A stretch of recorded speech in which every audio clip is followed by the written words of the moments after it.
Tonight, there's a 24-hour clock ticking over every trench in Ukraine. President Volodymyr Zelenskyy has told Moscow that if the guns don't fall silent across the front by first light on Monday, the 12th of May, he won't bother shaking Vladimir Putin's hand in Turkey 3 days later. The ultimatum has turned a routine round of peace talk chatter into the tensest 3-day countdown of the war. So what's really on the table and who's most likely to flip it over? Let's set the scene.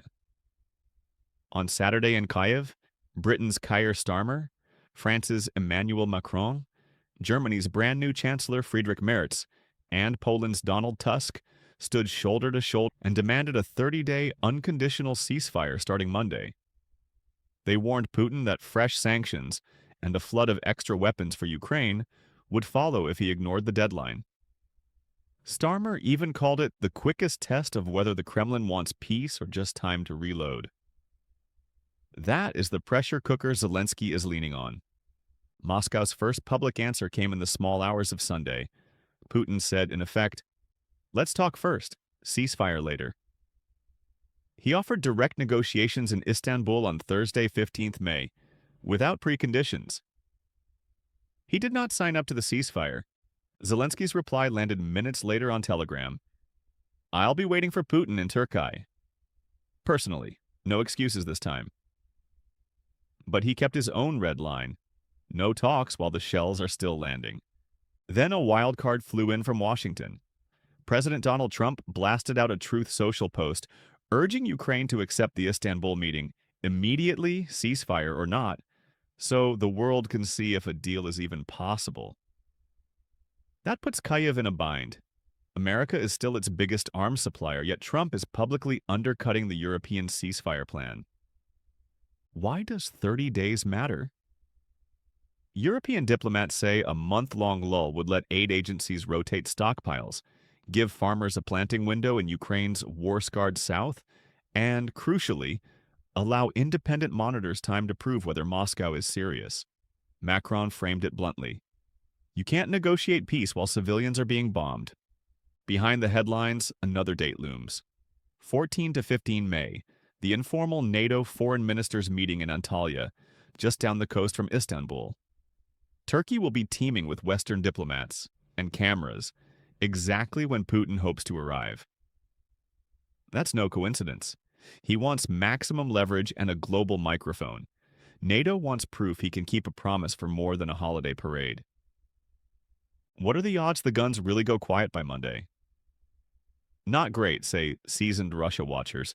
They argue the Kremlin still believes battlefield pressure is its best negotiating chip. Frontline maps show Russia holding roughly 18% of Ukrainian territory, unchanged in months but enough in Moscow's view to force Kyiv into concessions. Even some U.S. officials quietly admit the war has drifted into an attritional stalemate. Zelenskyy's calculation is different. A verified ceasefire would freeze Russian advances, give Ukrainian troops breathing space, and perhaps convince skeptical U.S. lawmakers that Kyiv can translate Western weapons into real diplomacy. If that window closes, he risks losing European unity and Washington's patience in one blow.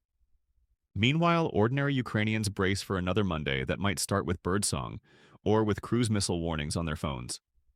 Odessa shopkeeper Lena Dobrovolska put it this way to a Reuters crew.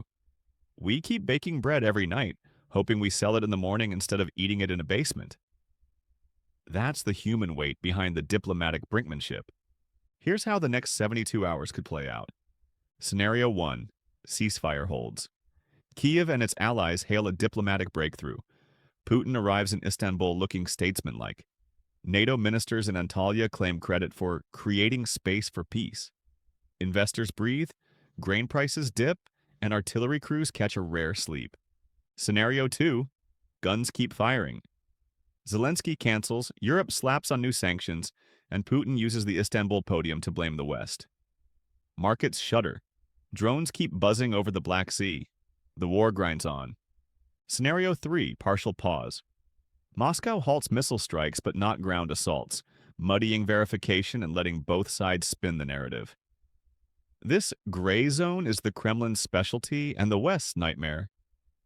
Which outcome seems likeliest? Seasoned Kremlinologist Tatiana Stanovaya warns that Putin may view a short ceasefire as a trap.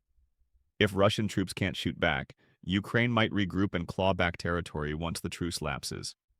Yet, rejecting the ceasefire outright risks deeper economic pain, just as Russian factories struggle with sanctions on microchips. The Russian president, she says, is bluffing with a weak hand, but bluffing is what he does best. And what about Trump's pressure from afar? Analysts say his public nudge helps Putin argue that even Washington's top ally thinks Ukraine should negotiate now. For Zelenskyy, that's a reminder that U.S. support is political, not guaranteed. If Congress hears even Trump wants talks, further aid packages could stall. So, circle 2 dates on your calendar. Monday, 12th May, 0000 Kiev time, when the 30-day ceasefire is supposed to start, and Thursday, 15th May at Istanbul's Dolmabahce Palace, the moment Zelenskyy says he'll sit face-to-face with Putin if the battlefield stays silent.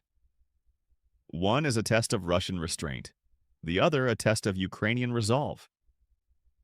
Between now and then, expect satellite trackers, open-source mappers, and every press room microphone on the planet to hunt for evidence.